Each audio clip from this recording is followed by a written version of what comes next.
Hello, ladies and gentlemen. Today you're about to hear something that might just shift the way you look at love, breakups, and self-worth forever. This isn't just about relationships. It's about reclaiming your power, your dignity, and your confidence. If you've ever been left wondering why he walked away or if he'll ever come back, this is for you. Because men always return, but only when you begin showing up for yourself in a way that commands respect, not attention. This is your moment to rediscover your strength, own your value, and step into a version of yourself no one can ignore. You see, the biggest shift happens when you stop placing the relationship at the center of your universe and start placing yourself there. Most people don't realize how much they've been trained to value the relationship more than they value their own peace, their own worth, their own sense of identity. That's why when someone pulls away, they feel like their entire world is crumbling. But here's the truth. When you value yourself higher than the relationship, you stop giving away your power. You don't need to fight for someone to stay. You don't need to keep proving your worth to someone who couldn't recognize it in the first place. Because when you truly know your value, you're not afraid of losing someone who doesn't see it. In fact, you're willing to walk away from anything that doesn't align with it. That's not arrogance. That's self-respect. And nothing is more attractive than a woman who knows what she deserves and doesn't flinch when it's not given. Men feel this shift. When you're no longer in that place of, how do I make him like me again? And instead you're in a place of, I already like me, and I won't lower that standard for anyone. Something changes. They may not say it out loud, but trust me, they notice. They notice when your energy pulls back. They notice when your tone changes. They notice when you're no longer reaching out, no longer watching their stories, no longer waiting around for breadcrumbs. Because suddenly, you're not easy access. You're not the person who's going to sit in uncertainty and tolerate hot and cold behavior. You're not living in the gray area of maybe. You're living in clarity. And that clarity makes you powerful. When a man realizes he's no longer the center of your emotional world, it hits different. You've become the one he has to reach for. You've become the one with standards, with direction, with boundaries. And that energy is magnetic. It draws people back, not because you manipulated anything, but because you evolved. You shifted the focus from proving your worth to simply living in it. That is what makes him pause. That is what makes him remember. That is what makes him start wondering if he walked away from someone he'll never be able to replace. The irony is, when you stop waiting for someone to come back, that's usually when they do. But by then, something in you has changed. You've become someone who doesn't need them to feel whole. And that kind of strength, it doesn't just bring them back. It makes them rethink everything they thought they knew about you. Let me tell you something most people never learn. The more you chase, the further they run. The energy of chasing, constantly texting, checking in, asking for clarity, begging for answers. It's not loving, it's exhausting. And not just for them, but for you. You deplete yourself trying to win someone back, thinking if you just say the right thing, if you just prove how much you care, they'll see your worth. But that's not how attraction works. That's not how respect is built. The truth is, when someone feels your energy coming at them too hard, they pull away.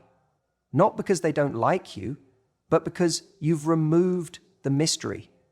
You've removed the challenge. And more importantly, you've abandoned yourself in the process.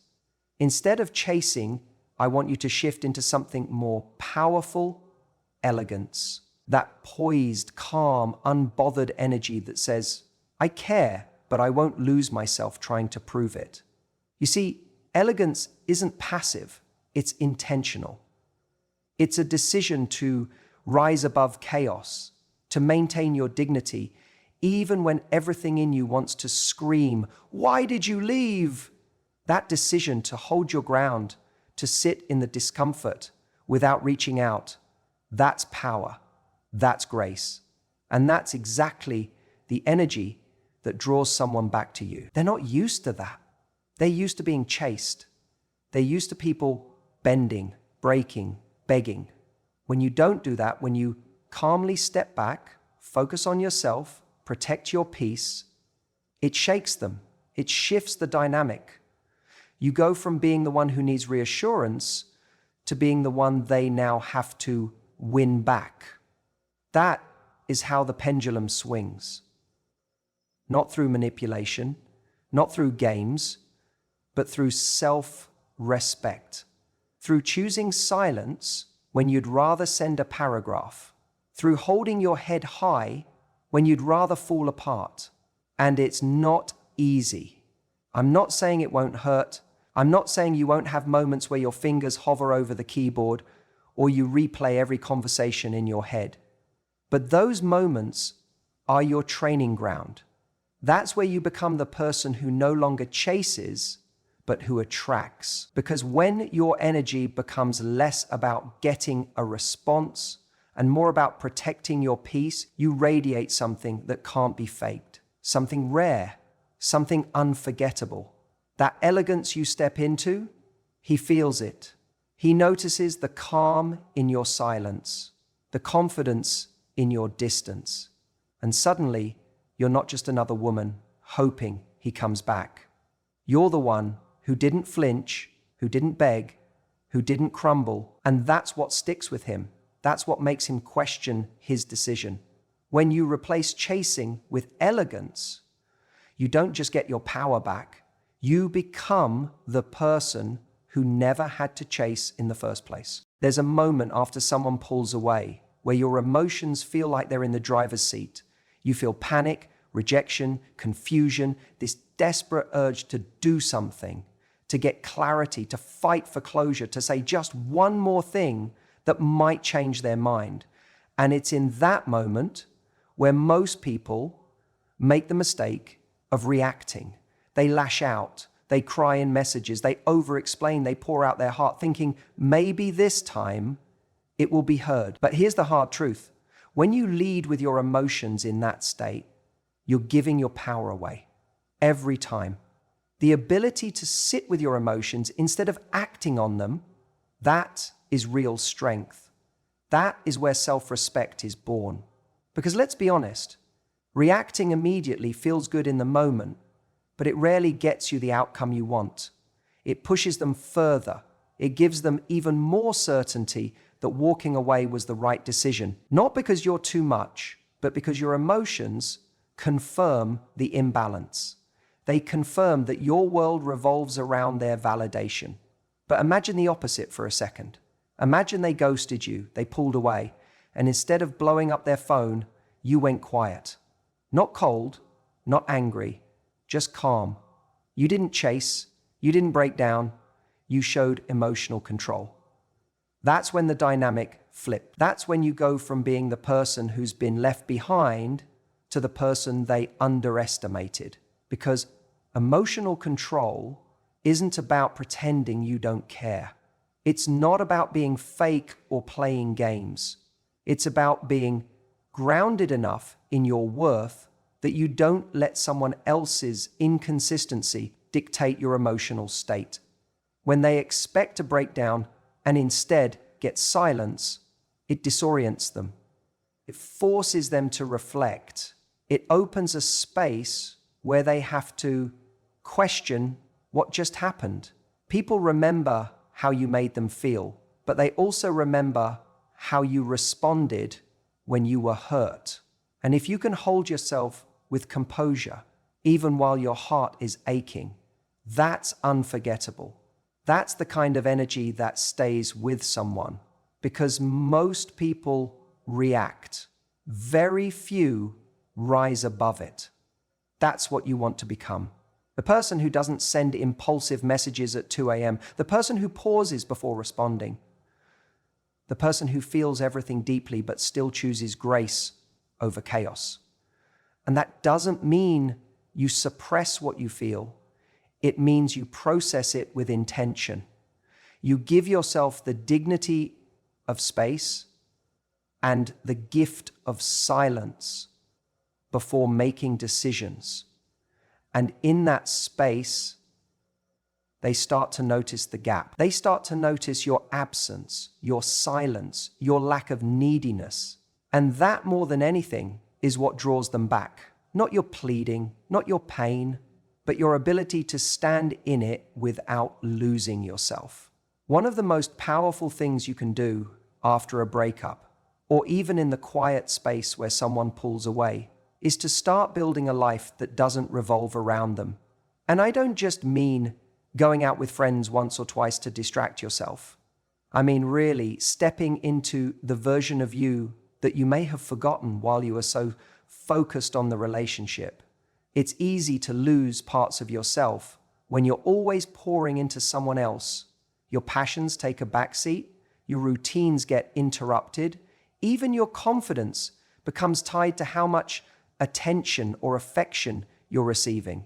But when they leave or go silent, that's your opportunity, that's your chance to come back to you. Because here's what happens when you truly begin to rebuild your life. You become someone he doesn't recognize anymore. Not because you've changed into someone new to impress him, but because you've evolved in a way that has nothing to do with him. You're glowing again. You're busy. You've picked up a new habit. You're posting photos that don't scream, "Look at me," but instead whisper, "I'm good either way." And that's powerful because now you're not sitting in limbo waiting to be chosen. You're choosing yourself day by day in small and consistent ways. When a man sees you thriving, really thriving, without him, it hits differently. Not because he wants to control you or because he's jealous, but because he starts to realize you were never dependent on him. You were simply invested, and there's a big difference. Dependence says, "I need you to feel whole." Investment says, "I chose to give you access to my heart." When that access is gone, and he sees that you're still growing, still smiling, still showing up for your own life, that's when he realizes what he had wasn't just love. It was something rare. It was a woman with her own direction, her own fire, her own vision. And the irony is, this isn't about getting him back. It's about getting you back. It's about reclaiming all that energy you gave to someone else and pouring it into yourself, into your goals, your friendships, your mental health, your peace. And when you do that, you don't just feel better, you become magnetic. You become the woman who doesn't need a relationship to be radiant. You become the woman who knows she was already enough, even before he left. And in that space, when you're no longer waiting, hoping, or trying to prove anything, that's when he starts to miss you. Not just for what you gave him, but for the energy you carried, the way you made life feel, the way you elevated his world just by being in it. And now that you're not there, he feels the absence. He feels the shift.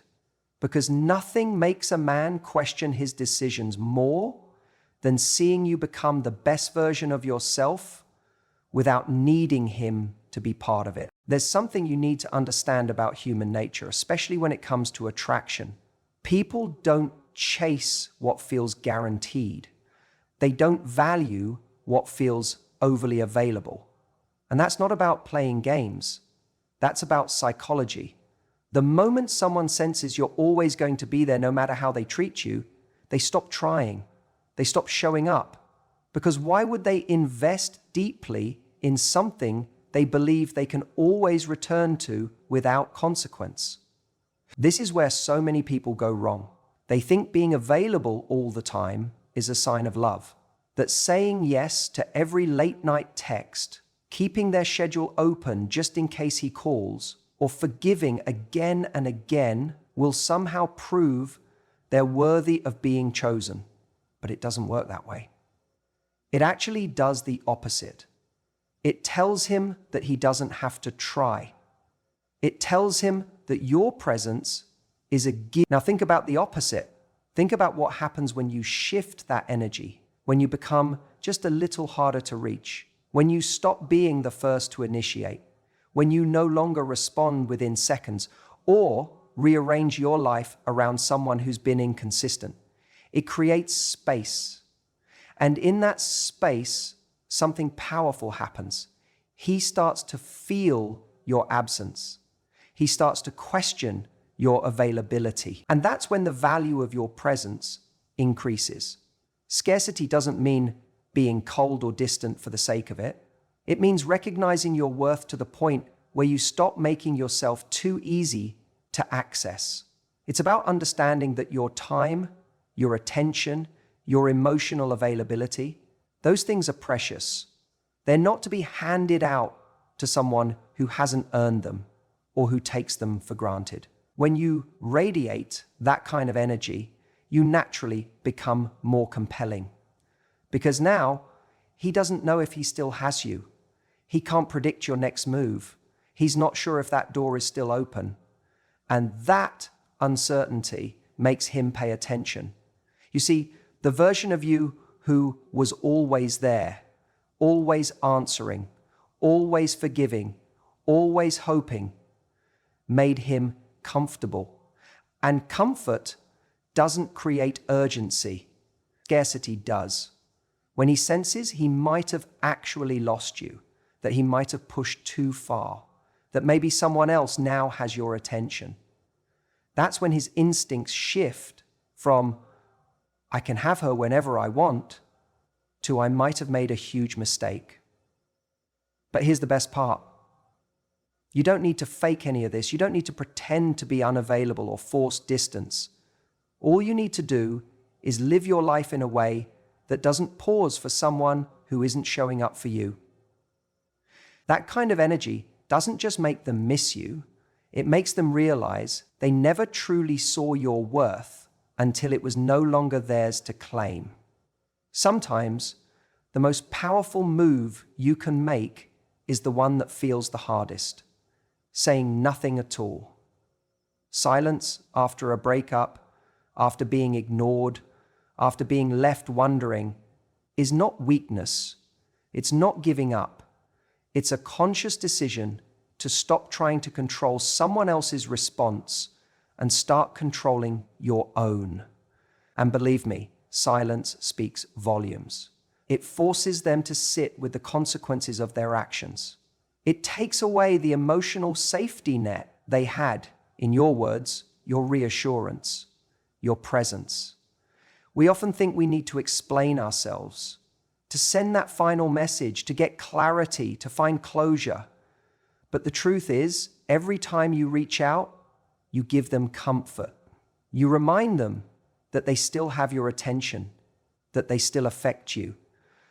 And while that might temporarily soothe your anxiety, it gives them no real reason to reconsider anything. They don't miss what they still have access to. But when you go silent, genuinely silent, not in a manipulative way, but in a strong, self-respecting way, you change the entire dynamic.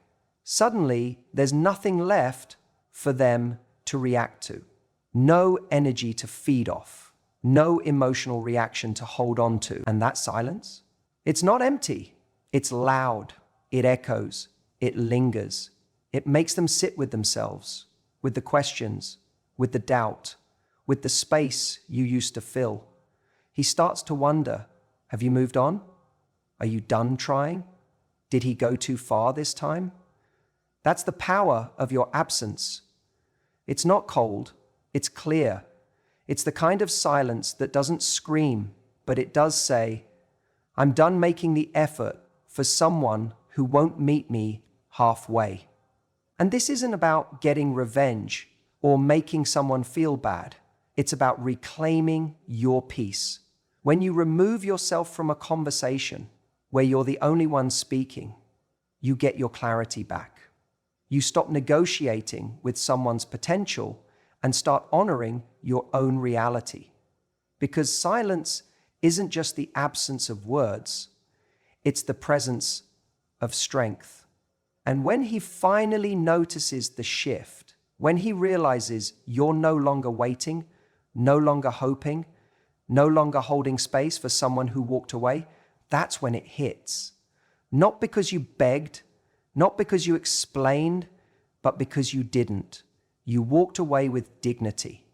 And that is unforgettable. Never underestimate the power of doing nothing when everything inside you wants to do something. Sometimes silence is not just the final word, it's the only one they'll remember.